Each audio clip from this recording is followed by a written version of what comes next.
जमती नहीं बात। और धर्म संस्थापन जो है वो तो महात्मा लोग करते हैं।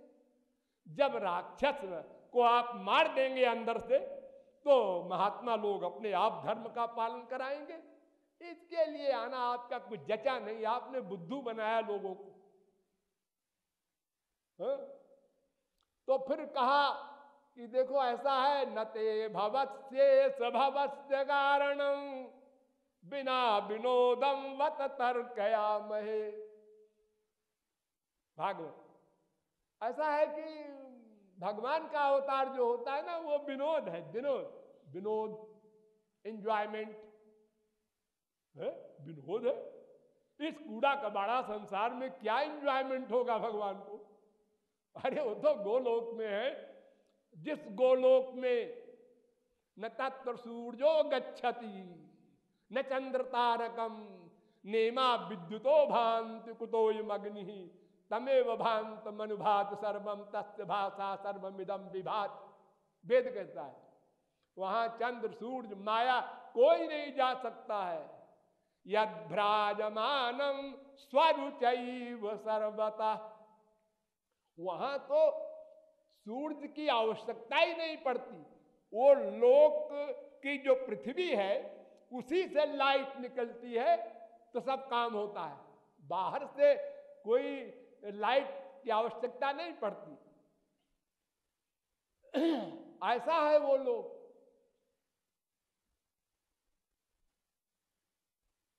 यद गत्वा नानिवर्तन्ते तद्धाम परमम मम, जहां जाकर फिर नहीं लौटना पड़ता वो भगवान का धाम है। 9वें अध्याय का 21वां श्लोक। तावाम वास्तुन्नुस्मतिक मध्य यत्र गावो भूर श्रृंगायासा अत्रा। ऋग्वेद भी कहता है भगवान के धाम भी है।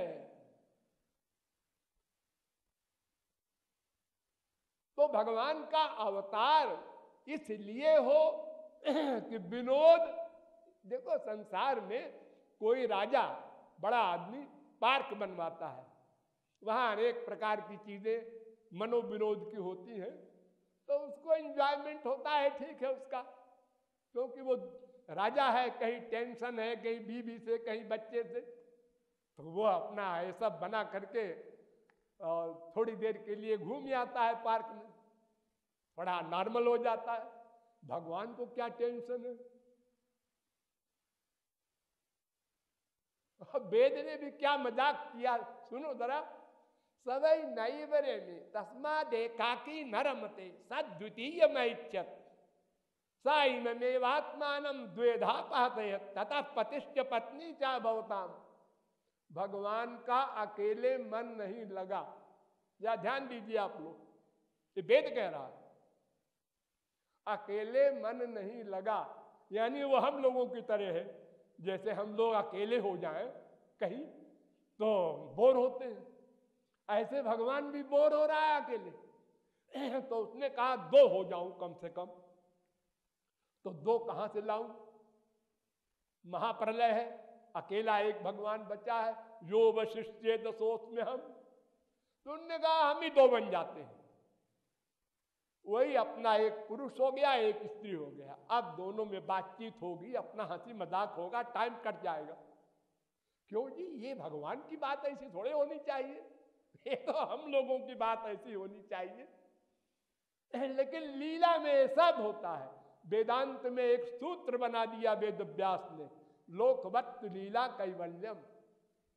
जैसे लोक में कोई राजा पार्क बनवाता है अपने विनोद के लिए, ऐसे भगवान ने संसार बना दिया और भगवान स्वयं आए इसमें अवतार लेकर के। ये भी जमता नहीं। फिर एक कारण बताया गया, तथा परमहंसा नाम मुनि नाम अमलात्मनाम भक्ति योग विधानार्थम कथम पश्ये महिस्त्रिया। कुंती कहती है कि परमहंसों को श्री परमहंस बनाने के लिए आपका अवतार हुआ है। श्री श्री लगा दिया, क्या मतलब? मतलब परमहंस लोग भगवान की लाइट में दीवाने हो रहे थे, ब्रह्मानंद पा गए अब जब वो सगुण साकार रूप देखा ब्रह्म का तो प्रेमानंद मिला उनको, इसलिए वो जो रूखे रूखे थे सरस हो गए। तो उनको सरस बनाने के लिए भगवान का अवतार हुआ, अन्यथा वो ऐसे बोलते रहते ब्रह्म निर्गुण है, निर्विशेष है, निराकार है, अदृष्ट है, अव्यवहार्य है, अग्राह्य है, अलक्षण है, अचिंत्य है ऐसे ही बोलते रहते।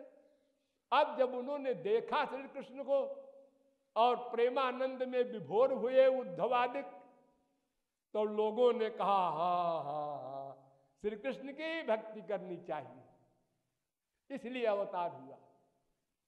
लेकिन यह भी कम से कम कृपालु को नहीं जमा। फिर क्या कारण है तुम बताओ? हमारी राय में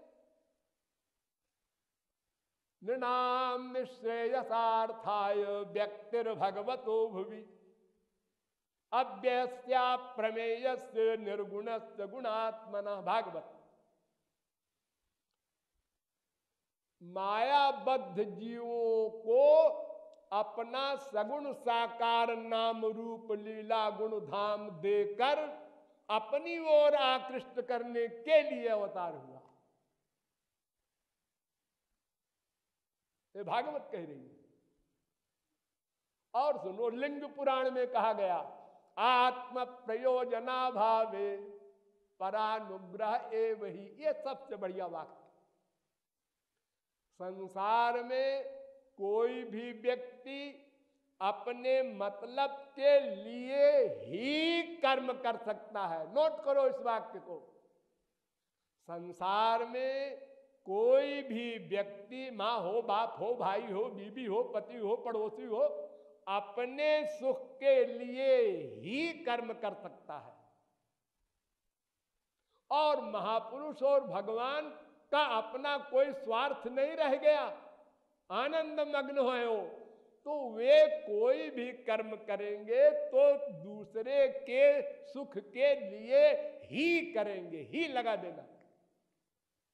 पर उपकार बचन मन काया संत सहज स्वभाव खगराया भूर्ज तरु सम संत कृपाला परहित सहनित विपति विशाला। तो भगवान का कोई भी कार्य अपने मतलब के लिए तो हो नहीं सकता, वो आनंदमय है, तो दूसरे के लिए ही होता है, दूसरे के कल्याण के लिए ही होता है कोई भी काम। भगवान साकार क्यों हुए? दूसरे कल्याण के लिए। भगवान अवतार लेके क्यों आए? दूसरे के कल्याण के लिए। अवतार लेके यह काम क्यों किया? दूसरे के कल्याण के लिए। बस एक सेंटेंस रख दो। इसलिए भागवत में यह भी कह दिया नहीं यस्य जन्मनो हेतु कर्मणो वा महीपते। भगवान के जन्म का कोई कारण नहीं। लो, इतना बड़ा कार्य कर रहे हैं, कारण नहीं। कारण तो संसारी लोगों का होता है, वो कारण से कार्य करते हैं। भगवान कारण से कार्य नहीं करते, वो दूसरे के लिए करते हैं। ये कारण मान लो, उनका अपना कोई कारण नहीं है। तुलसीदास ने भी लिख दिया हरि अवतार हेतु जे ही होई इदमित्थं कही जात न सोई। भगवान का अवतार क्यों होता है, ये प्रश्न ही गलत है।